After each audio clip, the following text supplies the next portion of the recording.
Release ಆದಾಗ ಸುಮಾರು ಜನ ನಾನು ಆಚೆ ಬಂದು ಒಂದು 2 ದಿನ ಆದ್ಮೇಲೆ ಫೋನ್ ಮಾಡಿದ್ರು, ಹೋಗಿಲ್ವಾ, ಎಷ್ಟು ದುರಾಂಕಾರ. ಒಂದು 2-3 ದಿವಸ ಕಂಟಿನ್ಯೂ ಕಾಲ್ ಮಾಡಿದ್ದಾರೆ. ಅವ್ರು ಹೆಂಗಿದೆಯಾ ಅಂತ ಕೇಳ್ಕೊಂಬಿಟ್ಟು ಅದನ್ನೂ ರೆಕಾರ್ಡ್ ಮಾಡಿದ್ದಾರೆ. ನಾನು ಏನೋ ಮಾತಾಡ್ಬಿಡ್ತೀನಿ, ಇಲ್ಲ ಸರ್ ಹಿಂಗೆ ಆಗೋಯ್ತು, ಅದನ್ನು ರೆಕಾರ್ಡ್ ಮಾಡಿ ಬಿಟ್ಟಿದ್ದಾರೆ. ನಾನು ಒಂದು 2-3 ದಿವಸ ಹೋದೆ. ಅಂದರೆ ನಾವು ತಪ್ಪು ಮಾಡಿದ್ದೀವಿ, ನಾವು ಹೋಗಿ ಕಾಯಲೇಬೇಕು ಅದನ್ನು, ಯಾಕೆಂದರೆ ಅದು ದೊಡ್ಡ ತಪ್ಪು ಮಾಡಿರೋದು. ಹೋಗಿ ಕಾಯಲೇಬೇಕು. ಹೋಗಿದ್ದೀನಿ. ಒಂದು 3 ದಿವಸ ಶಿವಣ್ಣ ಅವ್ರು ಇರಲಿಲ್ಲ. ಅದಾದಮೇಲೆ ಒಂದು ವಾರ ಆದ್ಮೇಲೆ ಮತ್ತೆ ಫೋನ್ ಮಾಡಿದ್ರು, ಹೋಗಿದ್ಯಾ ಏನು ಕತೆ ಅಂತ ಅಂದಾಗ, ಇಲ್ಲ ಸರ್ ಹೋಗಿದ್ದೆ. ಮತ್ತು ಎಲ್ಲೂ ಯಾಕೆ ಇಲ್ಲ, ಏನೂ ಮಾಡೇ ಇಲ್ಲ ಅಂತ. ಇಲ್ಲ ಸರ್ ಹೋಗಿದ್ದೆ. ಮತ್ತು ಹೋಗಿರೋದು ನಾವು ಹಾಕು ಎಲ್ಲಾದರೂ ಗೊತ್ತಾಗುತ್ತೆ ಹಂಗೆ ಹಿಂಗೆ. ಆಗ ಒಂದು 2 ಜನ ನನಗೆ ಗೊತ್ತಿರೋ ಸ್ನೇಹಿತರು ಒಂದು 2 ವೀಡಿಯೋ ಕೊಟ್ಟೆ, ಸರ್ ಹೋಗಿದ್ದೆ ಶಿವಣ್ಣ ಅವ್ರು ಇರಲಿಲ್ಲ ಅಂತ. ಅದು ಪಾಸಿಟಿವ್ ಆಗಿ ನೆಗೆಟಿವ್ ಆಯಿತು. ಶಿವಣ್ಣವ್ರು ಬಾಗಿಲು ತೆಗಿಲಿರುವಂತೆ ಹಿಂಗೆಲ್ಲ ಆಯಿತು. ಶಿವಣ್ಣವ್ರು ಮನೇಲಿ ಇರಲಿಲ್ಲ, ಸ್ವಲ್ಪ ಟೈಮ್ ತಗೊಂಡಿದ್ದಾರೆ. ಯಾಕೆಂದರೆ ಇದು ಅಂದಿರೋದು ಇದೆಲ್ಲ ನಾನು ಫಾಲೋ ಮಾಡ್ತಾನೆ ಇದ್ದೀನಿ. ಕ್ಷಮಿಸ್ತಾರೆ ಅನ್ನೋದು ಗ್ಯಾರಂಟಿ 100% ಇದೆ. ನನ್ನ ಇಲ್ಲ ಅಂದರೆ ನನಗೂ ಭಯ ಸ್ಟಾರ್ಟ್ ಆಗೋದು.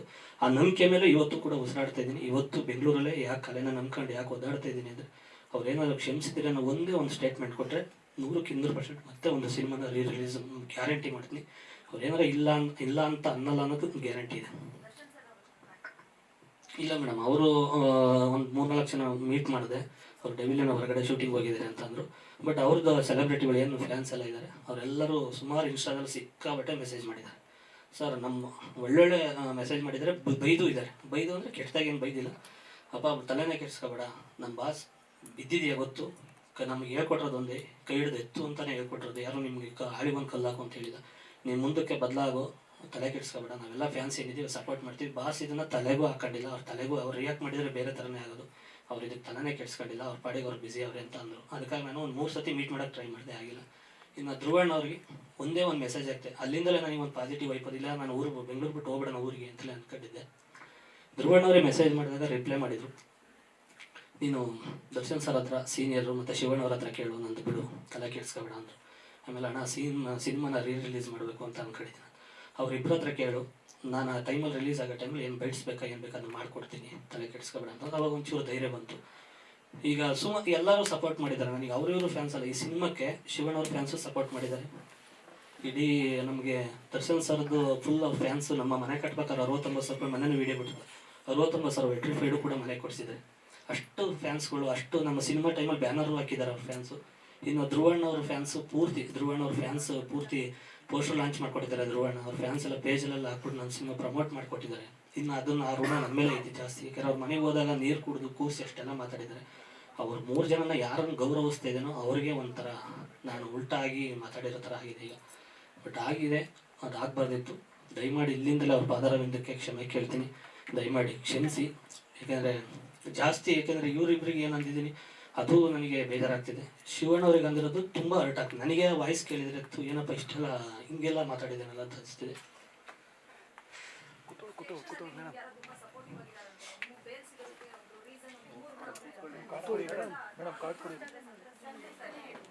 ಯಾವುದು ಮೇಡಮ್ ಅದು ಗೊತ್ತಿಲ್ಲ ಮೇಡಮ್. ಅದು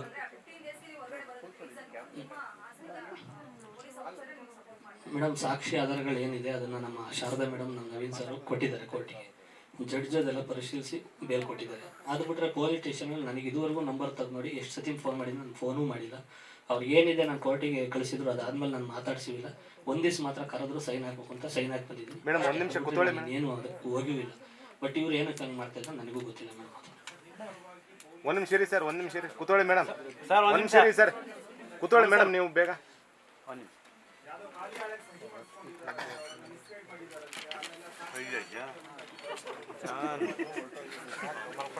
ಗೊತ್ತಿಲ್ಲ ಸರ್, ಅದು ನಾನು ಅದ್ರ ಬಗ್ಗೆ ನಾನು ಏನೋ ಇದು ಮಾಡಿಲ್ಲ. ಯಾಕೆಂದರೆ ನಾನು ರಿಲೀಸ್ ಆದಮೇಲೆ ಸುಮಾರು ಕೆಲಸಗಳು ಬ್ಯಾಲೆನ್ಸ್ ಉಳಿದಿದ್ದು. ಊರಿಗೆ ಹೋದೆ, ಸುಮಾರು ಕೆಲಸಗಳು ಮಾಡಿದೆ. ಸುಮಾರು ಅಂದರೆ ಸಿಕ್ಕಾಬಟ್ಟೆ ಕೆಲಸಗಳು. ನಾನು ಯಾಕೆಂದರೆ ಮನೇಲಿ ಸಿಕ್ಕಾಬಟ್ಟೆ ಜವಾಬ್ದಾರಿಕೆ ಇಲ್ಲ ಅಂದಿದ್ರೆ ನಾನು ಈ ಥರ ಏನೋ ಮಾಡ್ಕೊಂಡು ಸುಮ್ಮನೆ ಕೆರ್ಕೊಂಡು ಏನೋ ಗಾಯ ಮಾಡ್ಕೊತಾನೆ ಇದ್ದೆ. ಬಟ್ ಊರಿಗೆ ಹೋಗಿ ಸಿಕ್ಕಾಬಟ್ಟೆ ಕೆಲಸ ಮಾಡಿದ್ದೆ. ನಾನು ರೈತ ಅಂತ ತೋರಿಸ್ಕೊಳ್ಳೋದಾಗಲಿ ಇದು ಮಾಡೋದಾಗಲಿ ಇಲ್ಲ. ಇವತ್ತು ಕೂಡ ನಾನು ಸಿನಿಮಾ ಸ್ಟಾರ್ಟ್ ಮಾಡಿದ್ಮೇಲೆ 2 ವರ್ಷ ನಾನು ಜಮೀನು ಕೆಲಸನೇ ಮಾಡಿಲ್ಲ. ಇವಾಗ ಊರಿಗೆ ಹೋಗಿ ತೋಟ ಎಲ್ಲ ಕ್ಲೀನ್ ಮಾಡಿ, ಒಂದಿಷ್ಟು ಲೋನ್ಗಳು ಕ್ಲಿಯರ್ ಮಾಡಿ, ಏನೇನೋ ಸ್ವಲ್ಪ ಸೊಸೈಟಿ ಲೋನ್ಗಳಿತ್ತು, ಅದು ಆಧಾರ್ ಕಾರ್ಡ್ದವರು ಏನೇನೋ ಸಿಕ್ಕಾಬಟ್ಟೆ ಕೆಲಸಗಳಿದ್ದಾವೆ, ಎಲ್ಲ ಮುಗಿಸಿ ಬಂದಿದ್ದೀನಿ. ಇಲ್ಲ ಸರ್, ಈಗ ಡೈರೆಕ್ಟರ್ ಸರ್ನ ಮೀಟ್ ಮಾಡಿದೆ. ಈಗ ಪ್ರೊಡ್ಯೂಸರ್ನ ಮೀಟ್ ಮಾಡಬೇಕು. ಸುಮಾರು ಎಲ್ಲರಿಗೂ ಹೊರಟಾಗಿದೆ. ಈಗ ಮೊದಲಿಗೆ ನನಗೆ ಈಗ ಶಿವಣ್ಣವರ ಒಂದು ಆಶೀರ್ವಾದಕ್ಕೆ ಕಾಯ್ತಾ ಇದ್ದೀನಿ. ದಿನ ಬೆಳಗ್ಗೆ ಎದ್ದರೆ ಒಂದೊಂದು ಸೆಕೆಂಡು ಕೂಡ ಕಾಯ್ತಾ ಇದ್ದೀನಿ. ಅವರು ಒಂದು ಮಾತು ಕ್ಷಮಿಸಿದ್ದೀನಿ ಅಂತ ಅಂದ್ಬಿಟ್ರೆ ನಾನೆಲ್ಲೋ ಒಂದು ಉಸಿರಾಡ್ಕೊಂಡು ನಿಜವಲ್ಲೂ ಜೀವನ ಪೂರ್ತಿ ಅವ್ರಿಗೆ ಚಿರಋಣಿಯಾಗಿ ನಾನು ಜೀವನ ಸಾಕೊಂಡು ಒಂದು ಬದಲಾಗಿ ಹೋಗ್ತೀನಿ ಅನ್ನೋದು ನನಗೆ ತುಂಬ ಕಾನ್ಫಿಡೆಂಟ್.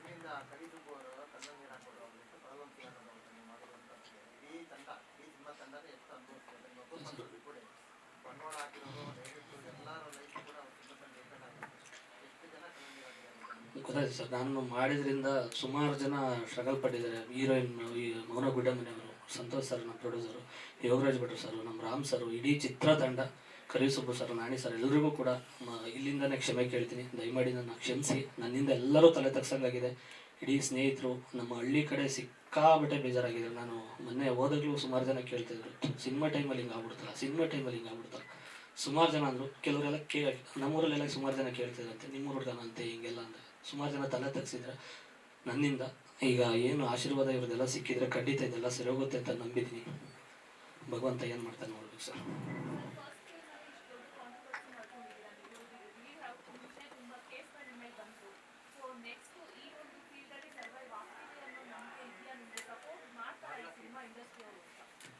ಮೇಡಮ್ ಮಾಡ್ತಾರೆ ಅನ್ನೋದೊಂದು ಗ್ಯಾರಂಟಿ ಇದೆ. ತಪ್ಪಿಗೆ ಒಂದು ಕ್ಷಮೆ ಇದ್ದೇ ಇರುತ್ತೆ.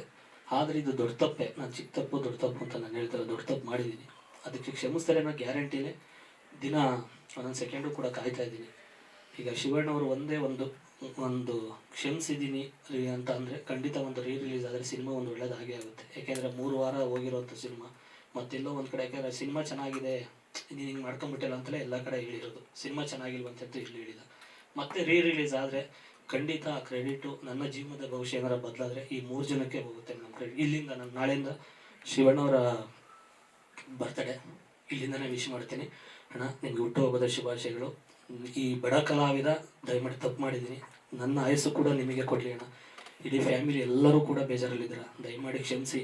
ನಾನು ಏಕೆಂದರೆ ನಾನು ಕೃಷಿ ಒಂದು ಆರ್ಕೆಸ್ಟ್ರಾ ಈ ನಂಬ್ಕೊಂಡು ಬಂದಿರೋನು, ನನಗೆ ಯಾವ ಬ್ಯಾಕ್ಗ್ರೌಂಡು ಇಲ್ಲ. ನಿಮ್ಮಂಥವ್ರ ಆಶೀರ್ವಾದ ಪಡೆದು ಬೆಳಿಬೇಕು ಅಂತ ಬಂದೆ. ಒಂದು ಷಡ್ಯಂತ್ರಕ್ಕೆ ಬಲಿಯಾಗಿದ್ದೀನಿ. ದಯಮಾಡಿ ಕ್ಷಮಿಸಿ ಅಣ್ಣ.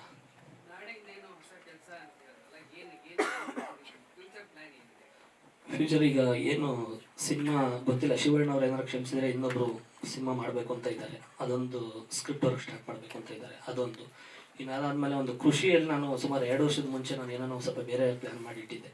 ಒಂದು ಏನೇನೋ ಸ್ವಲ್ಪ ಪರ್ಸ್ನಲ್ ಏನೇನೋ ಮಾಡಿದ್ದೆ, ಅದು ಸ್ಟಾರ್ಟ್ ಮಾಡ್ಬೇಕು ಸರ್. ಅದು ಮಾಡಿ ಒಂದು 2-2.5 ತಿಂಗಳಾದ್ಮೇಲೆ ಅದು ಉದ್ಘಾಟನೆಗೆ ಎಲ್ಲ ಅನುಮತಿ ಕೊಟ್ಟರೆ ಇವು 3 ಜನದ ಆಶೀರ್ವಾದ ತಗೊಂಡೆ ನಾನು ಲಾಂಚ್ ಮಾಡಿಸ್ತೀನಿ.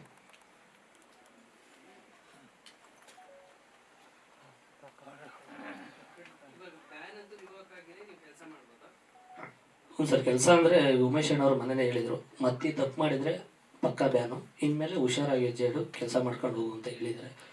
ನಾನು ಈ ಮೂಲಕ ಉಮೇಶ್ ಅಣ್ಣವ್ರನ್ನ ಥ್ಯಾಂಕ್ಸ್ ಹೇಳಬೇಕು. ಮತ್ತು ನಮ್ಮ ರಮೇಶ್ ಅಣ್ಣವ್ರಿಗೆ ಎಲ್ರಿಗೂ ಕೂಡ ಥ್ಯಾಂಕ್ಸ್ ಯು ಸೊ ಮಚ್. ಒಂದು ತಪ್ಪಾಗಿದೆ. ಇನ್ನೊಂದು ಕಡೆ ಒಂದು ಕಟೌಟ್ ನೋಡಿದ್ವಲ್ಲ, ಅದು ಈ ದೊಡ್ಡ ತಪ್ಪು ಇಲ್ಲ ಅಂತ ನಾನು ಹೇಳ್ತಿಲ್ಲ.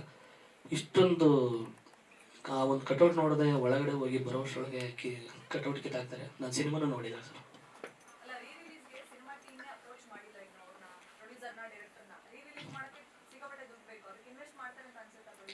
ಮೇಡಮ್ ಖಂಡಿತ ಶಿವಣ್ಣವ್ರದ್ದು ಒಂದೇ ಒಂದು ಆಶೀರ್ವಾದ ಸಿಕ್ತು ಅಂದರೆ ಖಂಡಿತ ನಾನು ಕೈ ಕಾಲು ಹಿಡಿದಾಗಲೇ ಅವ್ರನ್ನ ಕರ್ಕೊಂಡು ಮತ್ತೆ ಟೀಮ್ ಏನೇನಾಗಿತ್ತು ಆ ಜಾಗದಲ್ಲಿ ಮತ್ತೆ ರೆಡಿ ಆಗ್ತೀನಿ. ಖಂಡಿತ ಮತ್ತೆ ಆ ಏನು ಟೀಮ್ ಇತ್ತು ಅದನ್ನು ನಾನು ಮತ್ತೆ ಮಾಡೇ ಮಾಡ್ತೀನಿ ಮೇಡಮ್. ರಿಲೀಸ್ ನಾನು ಸಂತೋಷ್ ಸರ್ ಹತ್ರನೇ ಮಾತಾಡಬೇಕು ನಮ್ಮ ಹತ್ರ. ಅಂದರೆ ಅವ್ರಿಗೆ ಬೇಜಾರಾಗಿರೋದು ಇವರು 3 ಜನ ಖಂಡಿತ. ನಾನು ಯಾಕಂದ್ರೆ ಅವ್ರನ್ನ ಯಾಕೆ ಮೀಟ್ ಮಾಡಿಲ್ಲ ಅಂದರೆ ಫಸ್ಟ್ ಇಲ್ಲಿ ಇವ್ರ ಆಶೀರ್ವಾದ ಸಿಗದೆ ನಾನು ಅಲ್ಲೋಗಿ ಮೀಟ್ ಮಾಡೋಕ್ಕಾಗಲ್ಲ. ಇವ್ರ ಆಶೀರ್ವಾದ ಸಿಕ್ತು ಅಂದರೆ ಬರೀ ಇಷ್ಟು ಜನ ಫ್ಯಾನ್ಸ್ ನೋಡಿದರೆ ಸಿನಿಮಾ ಚೆನ್ನಾಗಿ ಆಗ್ಬಿಡುತ್ತೆ. ನನಗೇನು ಈಗ ಎಲ್ಲ ಫ್ಯಾನ್ಸು ನೋಡ್ತಾರೆ, ಬಟ್ ನನ್ನ ಫ್ಯಾನ್ಸ್ ಅನ್ನೋಂಥ ಯಾರೂ ಇಲ್ಲ. ಎಲ್ಲರೂ ಸ್ನೇಹಿತರು, ಫ್ರೆಂಡ್ಸ್ ಇರೋದು. ಬಟ್ ಎಲ್ಲ ಚಿತ್ರರಂಗದಲ್ಲಿ ಏನು ಹೀರೋಗಳಿದ್ದಾರೆ ಎಲ್ಲರಲ್ಲೂ 5% ಫ್ಯಾನ್ಸ್ ಸಿನಿಮಾ ನೋಡಿದ್ರು ಕೂಡ ನನ್ನ ಸಿನಿಮಾ ಚೆನ್ನಾಗಾಗುತ್ತೆ ಅನ್ನೋದು ಇವತ್ತು ಗ್ಯಾರಂಟಿ ಇದೆ. ಯಾಕೆಂದರೆ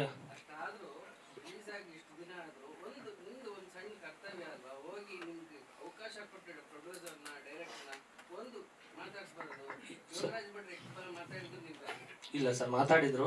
ನನಗೆ ಇಲ್ಲಿ ಆಗಿರೋದು ಮೇನ್ ಇಲ್ಲಿ ತಪ್ಪು. ಈ ಮುಂಚೆನೇ ಹೋದರೆ 100% ಅವ್ರು ಏನು ಹೇಳ್ತಾರೆ ಅಂದರೆ ನಾನು ಫೋನು ಮಾಡಿದ್ದೀನಿ, ಮೆಸೇಜು ಮಾಡಿದ್ದೀನಿ, ಮೆಸೇಜು ಮಾಡಿದೆ, ಇಲ್ಲಿದ್ದಾರೆ ಏನು ಕತೆ ತಿಳ್ಕೊಳ್ಳೋಕ್ಕೆ. ಫಸ್ಟ್ ನನಗನ್ಸಿದ್ದು ಫಸ್ಟ್ ಇವ್ರ ಆಶೀರ್ವಾದ ತಗೊಂಡು ಅಣ್ಣ ಹಿಂಗಾಯ್ತು ಅಂತ ಅಲ್ಲಿ ಹೋದರೆ ಖಂಡಿತ. ಯಾಕೆಂದ್ರೆ ಎಲ್ಲರದ್ದು ಮನಸ್ಥಿತಿ ನನಗೆ ಗೊತ್ತು. ಯಾಕೆಂದರೆ ಹೆಂಗೆ ಕ್ಷಮಿಸ್ತಾರೆ ಅವರು, ಏನು ಮಾಡ್ತಾರೆ, ಬೇಜಾರಾಗೋರು ಅನ್ನೋದು ನನಗೆ ಗೊತ್ತಿರೋದ್ರಿಂದ ನಾನೇ ಅವ್ರ ಮನೆ ಹತ್ರ ಹೋಗ್ತೀನಿ, ಪ್ರೊಡ್ಯೂಸರ್ ಮನೆ ಹತ್ರ ಕ್ಷಮೆ ಕೇಳ್ತೀನಿ. ಬಟ್ ನನಗೆ ಇವಾಗ ಶಿವಣ್ಣವರ ಒಂದು ಆಶೀರ್ವಾದ ಸಿಕ್ಕಿದರೆ 100% ತುಂಬ ಬದಲಾಯ್ತೀನಿ. ಇನ್ನು ಮುಂದೆ ಈ ಥರ ತಪ್ಪುಗಳು ಆಗಲ್ಲ. ನೆಕ್ಸ್ಟ್ ಕೃಷಿನೂ ಸ್ಟಾರ್ಟ್ ಮಾಡ್ತೀನಿ. ಈವೆಂಟ್ಗಳು ಸ್ಟಾರ್ಟ್ ಮಾಡ್ತೀನಿ, ಸಿನಿಮಾಗಳನ್ನೂ ಸ್ಟಾರ್ಟ್ ಮಾಡ್ತೀನಿ.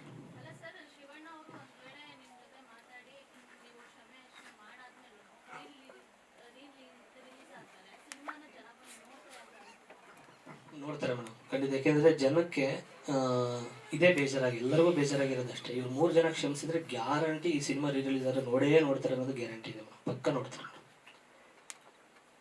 ಇದು ರಿಲೀಸ್ ಆದಮೇಲೆ ಇನ್ನೊಂದು ಪ್ರಾಜೆಕ್ಟ್ ಏನಿದೆ ಅದನ್ನು ನಾನು ಮಾತಾಡಬೇಕು. ಫಸ್ಟ್ ಇದು ಸಿನಿಮಾ, ಯಾಕಂದ್ರೆ ನನ್ನ ಕನಸು ಈ ಸಿನಿಮಾ ಸ್ಟಾರ್ಟ್ ಆಗಬೇಕಾದ್ರೆ ಸುಮಾರು ಅಡೆತಡೆಗಳು ಬಂದವೆ. ನಿಮಗೆ ಸಿನಿಮಾ 3 ವರ್ಷದ ಮುಂಚೆ ಸ್ಟಾರ್ಟ್ ಆಗಿದ್ದು ಸರ್. ಇದು 3 ವರ್ಷದ ಮುಂಚೆ ಸ್ಟಾರ್ಟ್ ಆಗಿ ಒಬ್ಬರು ಡೈರೆಕ್ಟ್ರು ಬಂದು ಇವನಿಗೆ ಈ ಹೊಸ ಇರೋ ನಾನು ಡೈರೆಕ್ಟ್ ಮಾಡ್ಬೇಕಂತ 1.5 ತಿಂಗಳು ಟೈಮ್ ವೇಸ್ಟ್ ಮಾಡಿ, ಅವರು ಒಂದ್ಸತಿ ಹೋಗಿ ಇನ್ನಿಬ್ಬರು ಬಂದು ಅವರು 6 ತಿಂಗಳು ಸ್ಕ್ರಿಪ್ಟ್ ವರ್ಕ್ ಮಾಡ್ತಾ ಇದ್ದೀನಿ, ಇಲ್ಲಿ ಮಾಡಲ್ಲ, ಮೈಸೂರಿಗೆ ಹೋಗಿ ಮಾಡ್ಬೇಕು, ಅಲ್ಲಿ ಹೋಗಿ ಮಾಡಬೇಕು ಅಂತ ಸುಮಾರು ಅವರೊಂದು 6-7 ತಿಂಗಳು ಟೈಮ್ ವೇಸ್ಟ್ ಮಾಡಿ ಅವ್ರು ಚೇಂಜ್ ಆಗಿ ಆಮೇಲೆ ರಾಮನಾರಾಯಣ್ ಸರ್ ಬಂದು ಸಿನಿಮಾ ಸ್ಟಾರ್ಟ್ ಆಗಿ ರಿಲೀಸ್ ಆಗಿದ್ದು.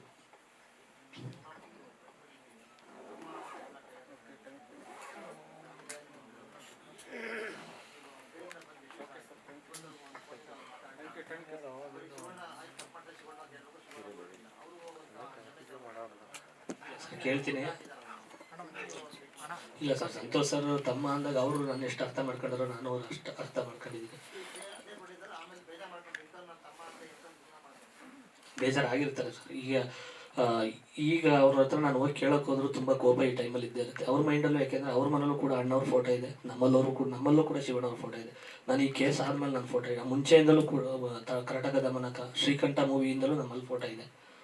ಅವರು ಅಣ್ಣವ್ರ ಫೋಟೋ ಇಟ್ಟಿರೋದ್ರಿಂದ ಅವ್ರ ಮೈಂಡಲ್ಲಿ ಇರುತ್ತೆ. ಫಸ್ಟ್ ಶಿವಣ್ಣವ್ರ ಕ್ಷಮಿಸಲಿ, ಆಮೇಲೆ ನಾವು ಮಾತಾಡೋಣ ಅನ್ನೋದು ಅವ್ರ ತಲೆಯಲ್ಲಿ ಇರುತ್ತೆ. ಹಂಗಾಗಿ ಫಸ್ಟ್ ಈ ದೊಡ್ಡವ್ರ ಆಶೀರ್ವಾದ ತಗೊಂಡು ಅವ್ರ ಮನೆಗೆ ಹೋಗ್ತೀನಿ. ನಾನು ಕೈ ಕಾಲು ಹಿಡ್ದಾಗಲಿ ಈ ಸಿನಿಮಾ ಮತ್ತೆ, ಯಾಕೆಂದ್ರೆ ನನ್ನ ಕನಸು ಸರ್. ನಾನು ಕಟೌಟ್ ಅಲ್ಲ, ನಾನು ಇದಲ್ಲ, ಏನೂ ನೋಡೋಕ್ಕಾಗಿಲ್ಲ. ಸಿನಿಮಾನೇ ನೋಡಿಲ್ಲ ಸರ್, ನಾನು ಸಿನಿಮಾನೇ ನೋಡಿಲ್ಲ, ಡಬ್ಬಿಂಗ್ ಕೊಟ್ಟಿದ್ದಷ್ಟೇ.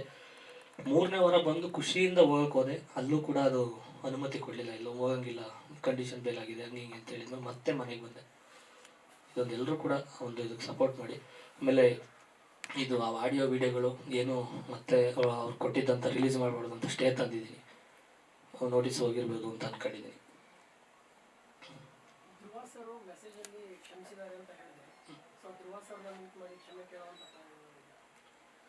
ಇಲ್ಲಿ ಮೀಟ್ ಮಾಡೇ ಮಾಡ್ತೀನಿ. ಮತ್ತೆ ಅವ್ರು ಕೇಳಿಲ್ಲ ನೆನ್ನೆಲ್ಲೇ ಇದ್ರಲ್ಲಿ ಟೀಸರಲ್ಲಿ ಇದ್ದಿದ್ರಲ್ಲ, ಹಂಗಾಗಿ ನಾನು ಮೀಟ್ ಮುಂದಿನ ದಿನಗಳಲ್ಲಂತೂ ಮೀಟ್ ಮಾಡೇ ಮಾಡ್ತೀನಿ. ಅವ್ರು ಏನಂತಂದರೆ ಮೇನ್ ಅವ್ರು ಹೇಳ್ತಾ ಇರೋದು ಒಂದೇ, ನಂದು ಬಿಟ್ಟಾಕು, ಶಿವಣ್ಣವರು ದರ್ಶನ್ ಸರ್ ಸೀನಿಯರು, ಅವ್ರನ್ನ ಮೀಟ್ ಮಾಡು ಅಣ್ಣ, ರಿಲೀಸ್ ಮಾಡಬೇಕು ಅಂತ ಅಂದ್ಕೊಂಡಿದ್ದೆ ಅಣ್ಣ, ನೀವೆಲ್ಲ ಆಶೀರ್ವಾದ ಮಾಡಿದ್ರಿ ಅಂದೆ. ಅವ್ರು ಒಂದೇ ಮಾತು ಹೇಳಿದ್ದು, ಆ ಟೈಮಲ್ಲಿ ಬಾ, ಏನು ಬೇಕು ನಾನು ಸಪೋರ್ಟ್ ಮಾಡ್ತೀನಿ, ಫಸ್ಟ್ ಆ ಸೀನಿಯರ್ನ ಮೀಟ್ ಮಾಡು, ಅವ್ರ ಆಶೀರ್ವಾದ ಅಂತ ಹೇಳಿದರು. ಖಂಡಿತ ಅದಕ್ಕೆ ಮೀಟ್ ಮಾಡ್ತಾಯಿದ್ದೀನಿ. ಸುಮಾರು ಅವ್ರನ್ನ ಫಾಲೋ ಮಾಡ್ತಾನೆ ಇದ್ದೀನಿ, ಆಗ್ತಿಲ್ಲ. ಹಾಗಾಗಿ ಮಾಧ್ಯಮ ಮಿತ್ರರಲ್ಲಿ ಕೇಳ್ಕೊಳ್ಳೋದು, ನೀವೇ ಒಂದು ಅವ್ರ ಹತ್ರ ಒಂದು ಏನೋ ಮಾತಾಡಿದರೆ ಆಗ್ಬೋದು ಅಂತ ನಾನು ಈಗ ನಿಮ್ಮನ್ನು ನಂಬಿ ಬಂದಿದ್ದೀನಿ ಅಷ್ಟೇ. ಈ ಒಂದು ಪುಟ್ಟ ಕಲಾವಿದನ್ನು ದಯಮಾಡಿ ನೀವೇ ಇಲ್ಲಿಂದ ಒಂದು ಹೊಸದಾಗಿ ಮಾಡ್ಕೊಡ್ಬೇಕು.